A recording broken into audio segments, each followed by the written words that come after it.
Far Cry 3 was an excellent game. Putting first-person action and adventure into a paradise setting not only provided a breathtaking vista as you shot pirates to bits, but also provided a real sense of jeopardy as you attempted to save your friends whilst on what should have been the travelling holiday of a lifetime. Far Cry 4 puts you in the middle of a war as, on the way to scatter your mother's ashes in the Himalayas, your truck gets ambushed and you get taken into custody by an enigmatic bad guy called Pagan Min.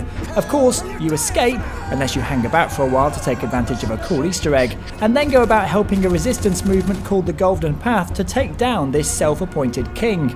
Far Cry 4 is more of the same, but that's really not a bad thing, and thankfully there are enough new touches in here to make the game still feel fresh enough to play, whilst providing so many things to do and collectibles to grab. If you're the sort of person who likes to play a game 100%, you'll be kept busy for a very long time. There are enemy bases to capture so you can use them as fast travel locations and trading posts, there are radio towers to climb which act as a platform puzzler, and when you shut down the transmission you reveal locations around you. There's tons of treasure and loot to collect, karma activities to complete, propaganda posters to tear down, and loads more. You'll also be battling with the wildlife, so you can skin their hides and craft bigger pouches and ammo bags, and use them to your advantage by either throwing bait to attract predators, or getting elephants to charge and kill everyone in their camp.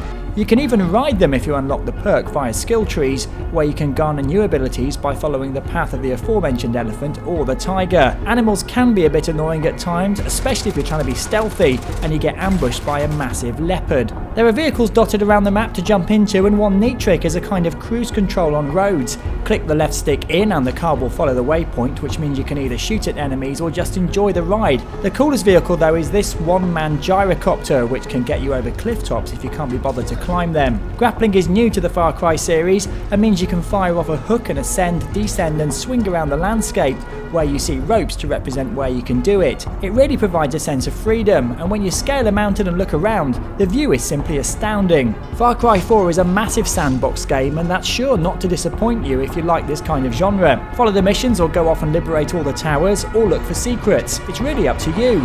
The scenery, flora, fauna and fighting all add up to make one hell of an experience that you'll keep coming back to again and again, especially with friends. Jump into co-op after you've finished Act 1 and you can enjoy the game with a mate. It may not be the tense stealth and action gameplay you'll get when playing solo, but it's still sure to be a blast. Far Cry 4 isn't without its bugs though. I've experienced multiple game crashes where the game just hangs, begins to load and never stops, and one where an eagle attacked me when I was hacking a radio tower and then I couldn't move from that spot. What is it with seemingly badly tested games nowadays? For that, the game is marred slightly, but in the main, the game's superb, so Far Cry 4 gets a gorgeous 9 out of 10.